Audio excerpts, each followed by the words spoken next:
Weird.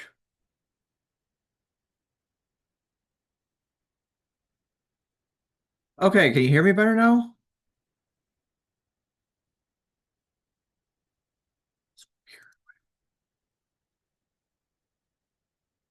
Hello, Andy. Yes. Can you hear me? Hello. I can't hear you. I can't hear you. That is weird. I can't hear you. All right, can you hear me now?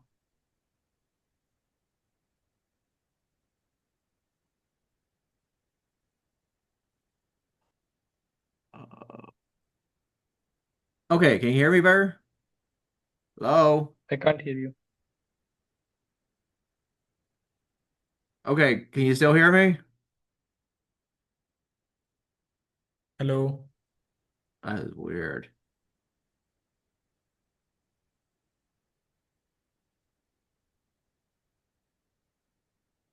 Hello. Okay, what is going on? I don't know why is Okay, this. Andy. Now I can hear you. Oh, okay. Can you hear me better now? Now I can hear you. Okay, so I don't know what happened. No, I think so there was some issue, maybe Was some it network like issue. on your end or is it my end? I don't know what exactly. Oh my God. Wow. Well, at least we're here. Thank goodness. All right. Finally. All right. I want to welcome everyone to our first webinar on from Jyotish to Transcendence or Prakriti to Transcendence, where we're uniting Ayurveda, Jyotish, and Siddha science into a system that really works for our clients today. So, for our first 5 minutes, I want to do a little exercise on pranayama, where we're going to sit quietly for maybe 2 minutes as we're paying attention. We're breathing in. Notice how to center our the energy of our body. When we breathe in, we breathe into our stomach, into our heart center, into our head space, and breathe out from the head center to our heart space, and then back down to our solar plex.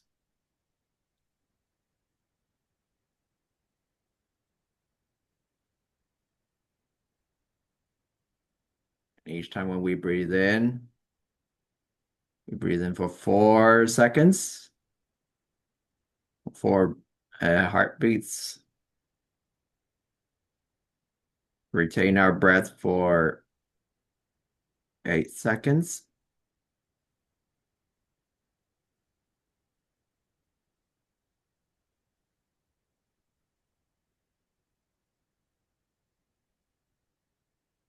Breathe out for 16.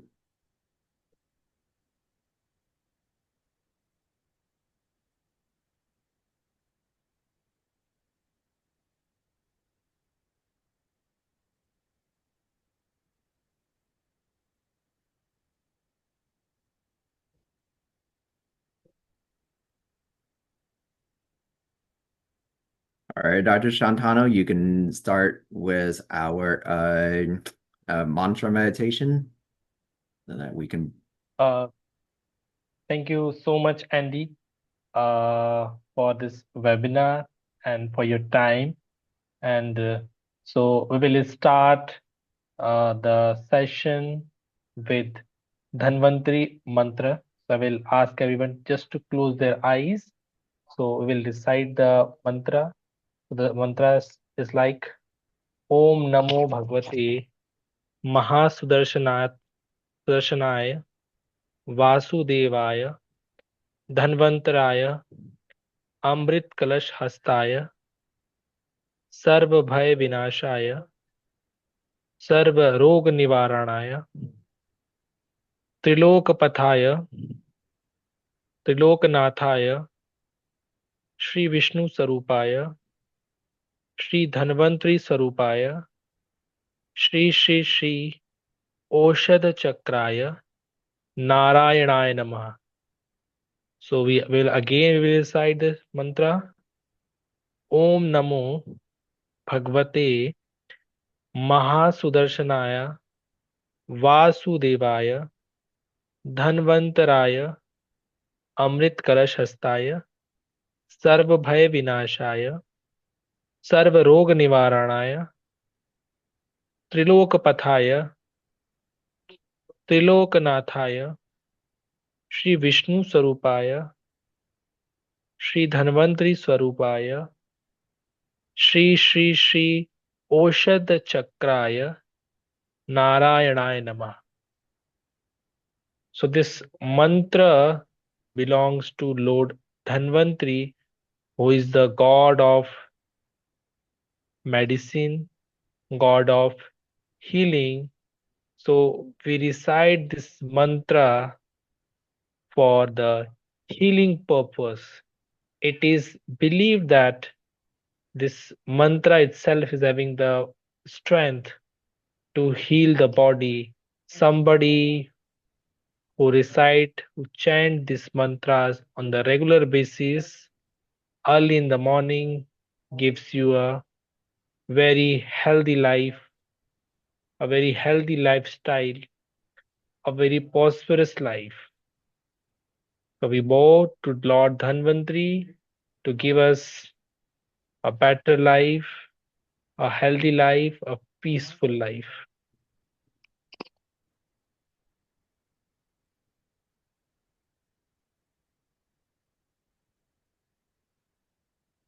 All right. Thank you, Dr. Shantanu, for our prayers today. So today we're going to let people understand that there's me and Dr. Shantanu, where our goal of the webinar today is so that people will understand what is Jyotish, what is Ayurveda and Siddha medicine. Because one of the things that caught my attention, especially with a lot of people who come to me, they always ask, what is Ayurveda? What is Siddha medicine? And how does this tie into what we call traditional Indian medicine? So to get started, this webinar, we're going to be doing it in an interview form where one of the things that we're going to be doing is like, first, I will let Dr. Shantanu present himself. I might have some questions for him, and he might be able then I will he has some questions for me, so that way the audience can get to know, like, at the end of the day, once they got done with this webinar, not only they understand what do we have to offer, we also help them know, like, when do you need to go see an Ayurveda practitioner? What do you expect out of that? When do you see a Siddha practitioner? And what do you expect out of me? And then once we're done, then we in 30 minutes, we will help them learn, for instance, like, how do you get in contact with the practitioners here so that we can be able to grow this further. So to begin with, I definitely do have questions for Dr. Shantanu. So one of the things that caught my attention is, like, you're an Ayurvedic physician, but you were taught in the art of Jyotish from a Gurukulam. So can you tell me more about the history of, like, how did you how did you get access to the Gurukulam, or how did they teach you? Thank you, Andy, for the introduction of our webinar. And so, if you talk about Jyotish and Ayurveda, actually, they are not the different entity, they are the same entity which belongs to the Atharveda. The Atharveda is the one of the Vedas, and Vedas are they are the Aptavachana, that means the knowledge which is directly perceived from the God. So we don't doubt the knowledge of Vedas.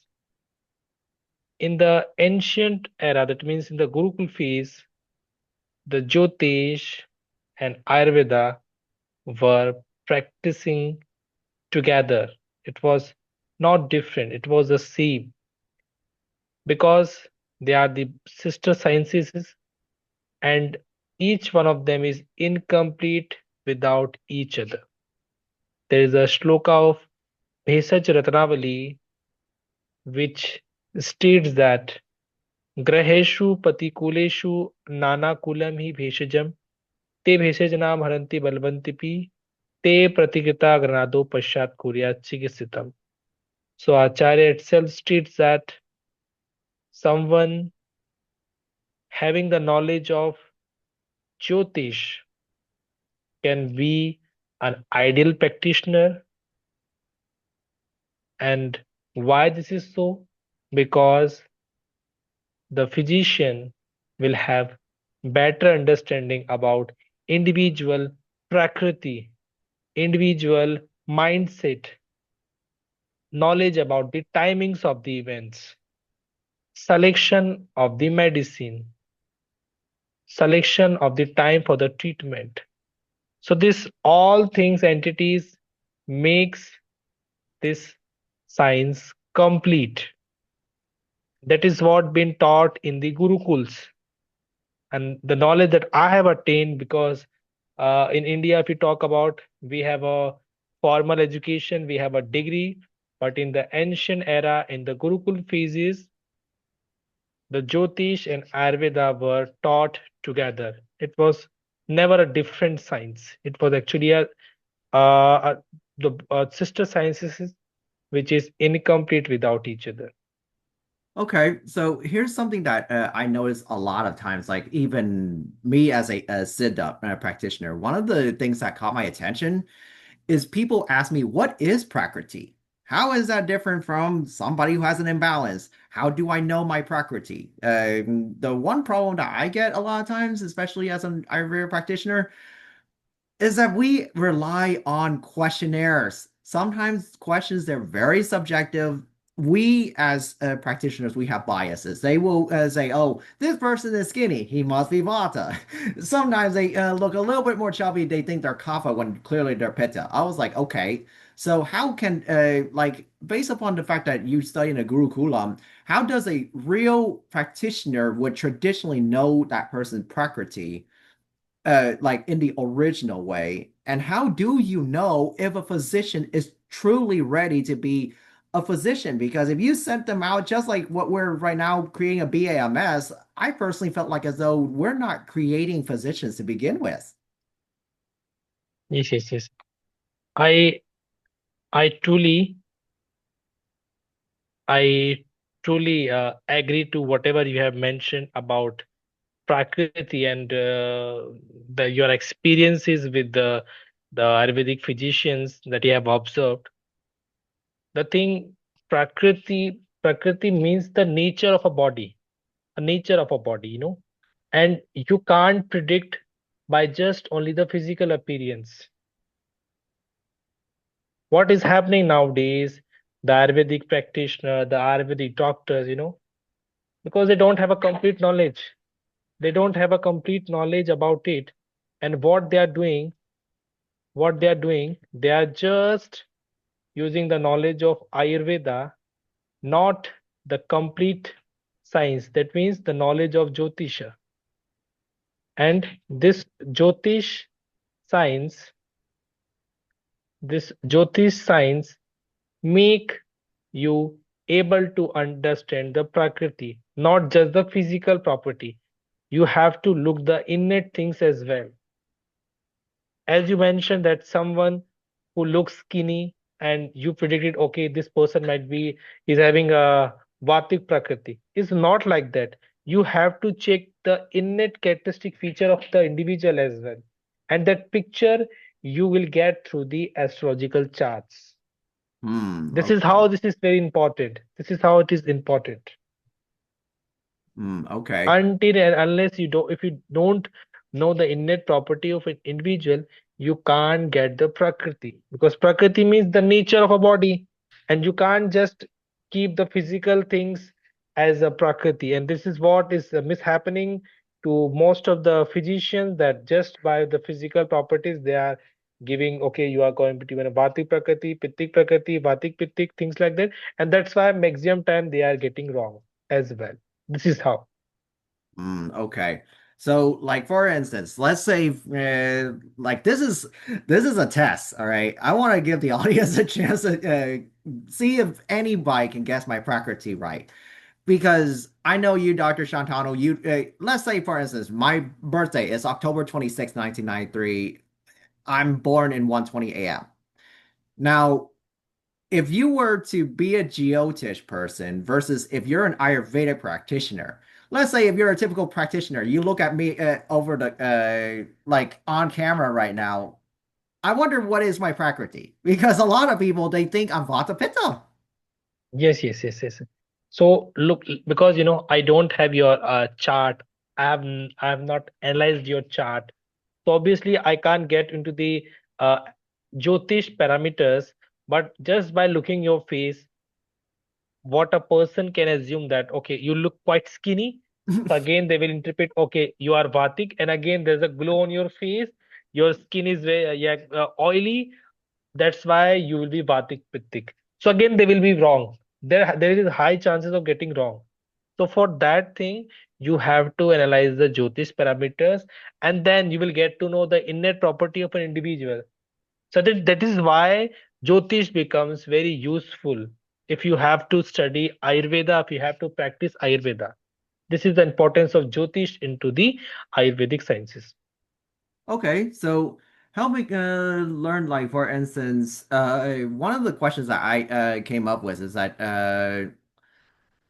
how do you explain Jyotish to someone who thinks astrology is only about prediction or fate? Because unfortunately, a lot of people, like the impression I get here in the United States, they say, "Oh, you're studying to become an astrologer." I was like, Jyotish is far more than that. It's your behavior, your sattvic nature. Who are you before you're born? Yes, yes, yes. So no, I totally agree to you that what especially we talk about the West, what people think that Jyotish, if you are practicing Jyotish, you are an astrologer, or if you are practicing Ayurveda, that means you are an Ayurvedic doctor or Ayurvedic physician. This is not like that. As I already mentioned, this both these sciences have originated from the same Veda, that means from the same book. So if the knowledge is originated from the same book, this knowledge is incomplete without each other. This Oh, knowledge is incomplete without each other. And as I already mentioned, the role of Jyotish into the Ayurveda, let's say we mentioned about the Prakriti assessment. Once you are just following the Ayurvedic principles, not looking to the parameters of Jyotish, you will assume the wrong Prakriti of an individual. This is also another example for that. I see. So help me learn, for instance, since I looked at your practice, one of the things that your mission statement is to help educate practitioners about Jyotish and to help them know how does it complement Ayurveda. So one of the things that I wanted to know about your private practice is like like what are the challenges you see modern day BAMS people facing when they are confronted with this type of new type of concept that they were never taught in medical school. They like any reactions that they give you a lot of times. Are you talking about talking about the Jyotish and Ayurveda together? Yes, like when you present to them, this is how we're traditionally taught. Okay. So if you talk about individuals who are having this knowledge or those who are aware, because in India we have good number of people who are aware about it. So yes, if you talk about the new generation, people are not aware about it. If you talk about new doctors, new Ayurvedic doctors, they are not aware about it. But if you talk about in the past decades, people that they were using, and still I know few physicians, those who are practicing. And this is my eighth generation into the Ayurveda and the Jyotish. So again, we in India, we have so many families, those who are linked with the Jyotish and the Ayurveda, and they are practicing. Because, you know, if you are not practicing Jyotish, Ayurveda parallelly, again, your concept is a high chances of getting incorrect. And what challenges I have faced, if you talk about, there is a high confusion that whether I'm an Ayurvedic doctor or whether I'm a Jyotish. So I still remember people coming to me to my clinic for Jyotish purpose. They just want to have consultation with the relationship. So again, I mentioned that I'm not doing things like that. My main ideology, my main principle is to work with the diseases and the astrological phenomena. Ah, I see. Your goal is to address the imbalance so that they can go back to being balanced and how, Yes, like in a relationship, even if you want to have a good relationship with anyone, you have to be balanced. You have to be sophic. Otherwise, like you're going to get into an argument with someone. yes, I totally agree to you. And initial days when I was practicing, people had the confusion why I'm mixing the both the sciences. But this is what my role is all about. I just want to make people educated that this was the science. This is our heritage. If you talk about Indian peoples, if you talk about in Asian peoples, people were using the knowledge of Siddha, using of knowledge of Ayurveda, using the knowledge of Jyotish to heal your body. The main principle is to heal the body. Okay. Jyotish is all about using the mathematical amplitudes in the health parameters. So it sounds like if I understood it right, Ayurveda is basically is one of the shlokas that I remember I studied back in Ayurvedic school. They basically say the goal is to create a healthy person whose dosha's balanced, dhatus are well formed, your agni is balanced, you're radiant in your own way. That's what Yes, Ayurveda like. That's the central tenet that I almost hear every day when I go to every Ayurvedic school here. yes. You are absolutely right. The main aim is to keep the samyata, that means equilibrium. We talk about the doshas should be in the samyata, that means in the equilibrium. Your dhatus should be in the equilibrium. Malas should be in the equilibrium phase. Agni should be in the equilibrium phase. If you talk about someone who is talking, okay, I just want to have a good digestion, that means my Agni should be the Tivra, Tikshna Agni. Again, this Tikshna, if you have the Tikshna Agni, again, this will cause diabetes to you. Yeah. So you need all the parameters in the equilibrium phase, not at the Mhm. higher side, not at the lower phase. It should be in the equilibrium phase. That is the main aim of the uh, Ayurveda to keep the body healthy, and this is the form how you can keep your body healthy. Okay. Well, now it's now let's see if you have questions for someone like myself, since I'm a Siddha practitioner. I'm someone that might be the opposite, but one thing that the audience might want to know is that we're part of the same birds of people who actually aim towards making people healthy. On one side, Dr. Shantanu came from the lens of how can you make someone healthy? How can they have well-formed ojas and be able to live to their best potential? Me, I'm more like, how do I break that limit? If you have a limitation, if you say you come to me and you live 120 years, I'll be telling you straight up, with this Vedic knowledge, I'll guarantee you can live 500 or more. Yes, I totally agree to you, Andy. And I guess now I think I have some questions for you, Andy, to so that you can explore the knowledge of Siddha with me. I have a bit knowledge about Siddha, but I'm looking to have words from you.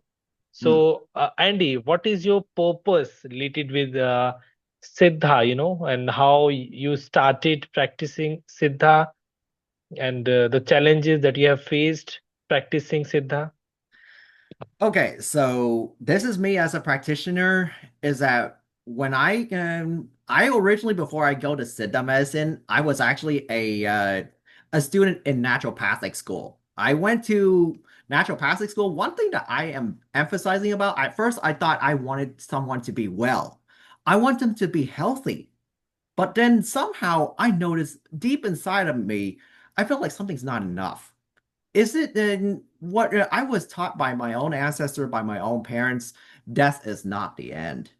We are supposed to live beyond just simply our own potential in this flesh. But if we're just constantly going through, like, we're going to be born, we're going to get old, we're going to die, then we take rebirth again. Is that all there is to life? Or is there more to it? That's when I realized that something's not right. I need to find a science that helps me be able to liberate myself. If I spend all day long doing that, I'm not better than an animal.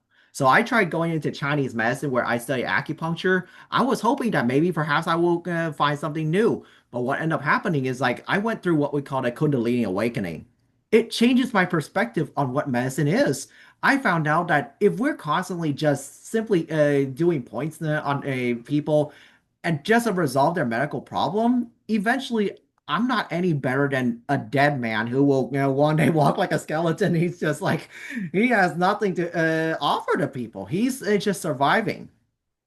And that's when I come to realize that I need to bring God back into my life. That's when I come to Ayurveda, that I came to realize that like, without God, without devotion, without yoga, I am just a normal human being. And that's how I come to know about Siddha medicine because not so long ago I came to realize that my great great grandfather, like you're talking 100 generations ago, was actually Lao Tse. And he is actually Siddhar Bhoganath, who is actually one of the four Siddhar, one of the 18 Siddhars who founded Siddha medicine. And Dhanvantari, who founded Ayurveda, is among the 18. So that's when I realized that I need to go to Siddha medicine. And Ayurveda is basically one of my biggest stepping stones in order to get there. So thank you so much, Andy, for your answer. And I have another question for you because I'm very much interested in the Ayurvedic sciences. Though in India also we have a good scope for the Siddha practitioner. If we talk about the south part of India, so Andy, how you will describe someone who is encountering the Siddha for the first time? How will explain someone what is Siddha actually? Basically, to In very put it, simple, in the very simple language, or maybe in the more simpler ways, how you can describe. so just like how Ayurveda, the root word of the word Ayurveda means the science of life. Siddha, the reason why we're called Siddha medicine is because it's called the science of enlightenment.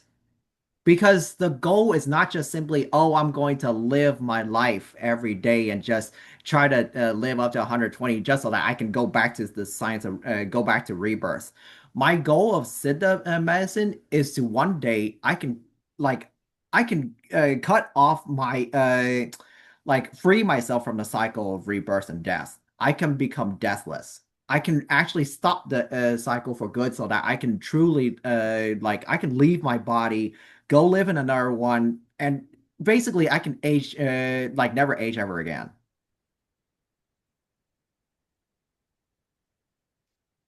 Thank you so much, Andy, for your lovely answer in the very short piece.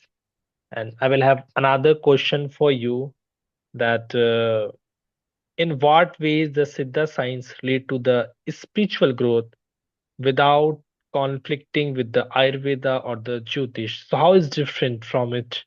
I will describe. Actually it's complementary.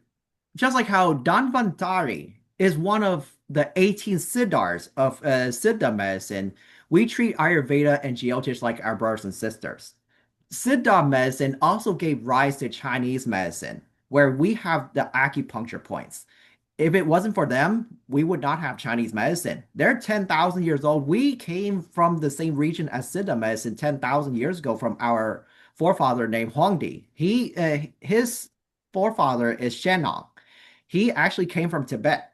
These are the same group of people that taught people like Dhanvantari.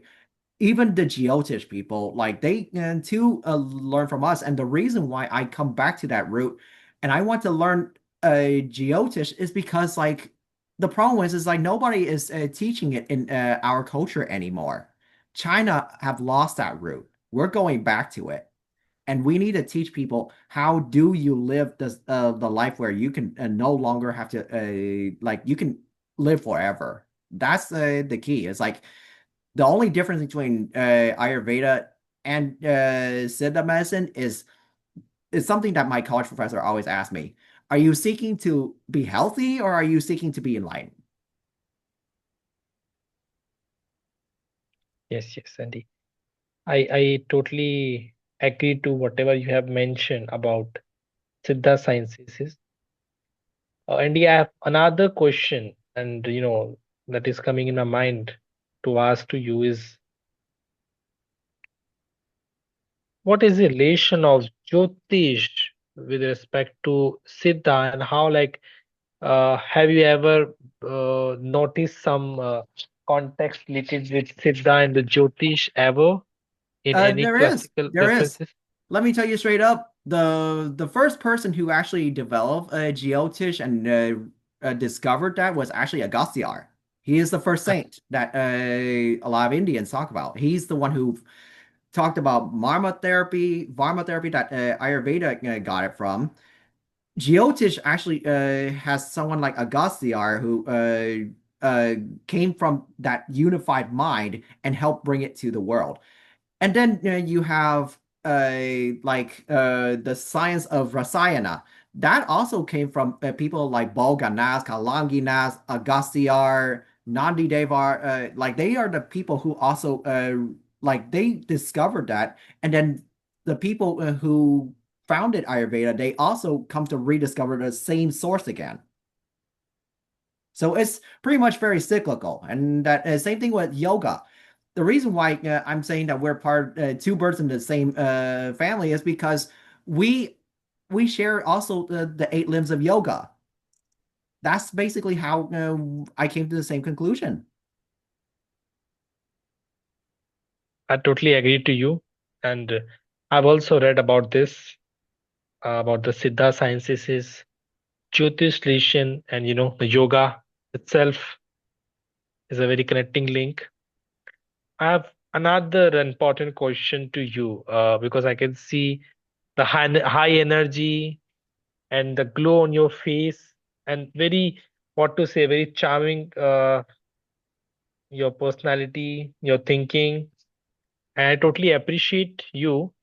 So I have another question to you, Andy, that I just what motivates you to organize this webinar, bringing this tradition into one conversation, and another is what kind of confusion or a gap were you noticing that led to this?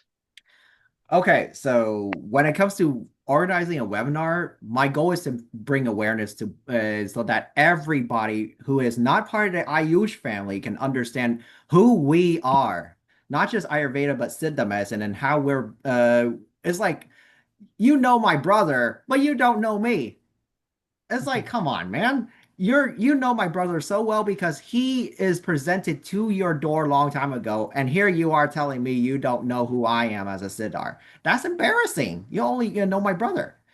Now, the reason why I want to bring this, especially to where I am with my practice, especially I work with three different demographics. First, I work with parents and children. Why do we talk about parents and children, especially the ones that wants to raise people like Ashoka?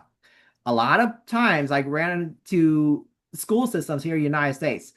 You go to school, you take a test, you go back to bed, and you just you do that for 12 years and you graduate. By the time your kid is 18, you're not raising them according to the Ayurvedic principles. They're not motivated anymore. I was like, that's not how you raise your child to be great leaders. Same thing with like Ashoka the Great. Look at like how Ashoka was raised versus how we're raising corporate leaders today. Same thing happened. Every corporate leader they report, oh, I've worked my ass to death. Some people even say I've had to fire a couple of workers. I as a Siddhar, I'll be looking at them. I frown at all of them and say, you guys need to learn first their basics on how do you become a healthy individual. That's why I want to work with you, Dr. Shantanu, because most business owners, they don't know their jacks.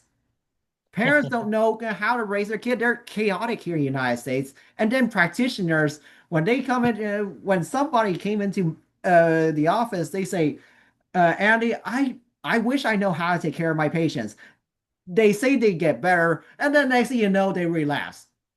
I was like, guys, if you take the time to learn Ayurveda and the whole family of Indian medicine, you would have saved yourself thousands of dollars of trouble, man. That's why I'm creating this webinar so that you know what is Ayurveda, you know what Siddha Science is, you know Jyotish, so that way, whenever you come to one of us, you're not going to be surprised. In fact, I'm planning to create a curriculum where I can teach parents, we can teach parents and practitioners and even business owners. How do you lead people the enlightened way? How do you do it in a healthy way? So that way, when you're out there, I'm not just going to see you as another Ashoka the Great. I want you to be like Don Vantari, who knows how to enlighten a company or even a house.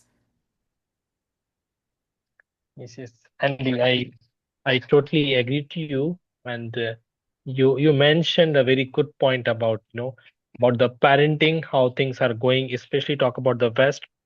And there is a requirement to have a healthy lifestyle through the mode of Ayurveda, through the mode of Siddha in their life.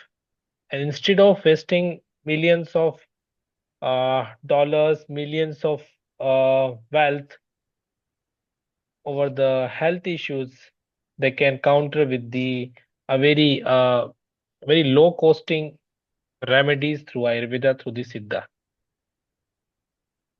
All right, and I guess we're only about 5 more minutes, so guess Dr. Shantano, you can lead us into our prayer, 1 minute prayer, so that way we can close this webinar. I wish we can do this further, but let's do part two, where we can go into deeper about like part two on how do you learn about Siddha medicine? What is Ayurveda?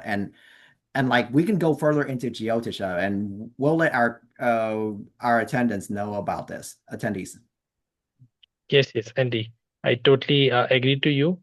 Uh, in the next session, if it is possible, we can have Jyotish as well as maybe through more practical aspects where we can make people educate about the role of Jyotish through the practical aspect in adding the Ayurveda and the Siddha angle as well. So we'll close this session with the shloka of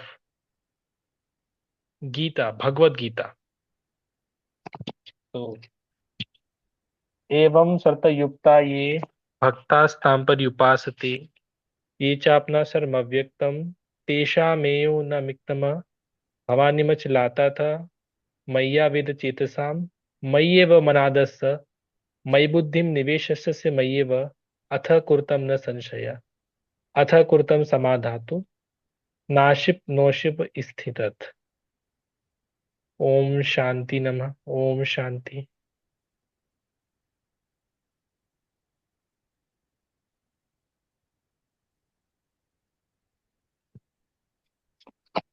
All right. Thank you, Dr. Shantano, and thank you everyone for attending this recorded webinar. So once we got off of here, then the recording will be forwarded to all you on like it will be posted on YouTube so everyone can watch. Thank you everyone have a for nice watching.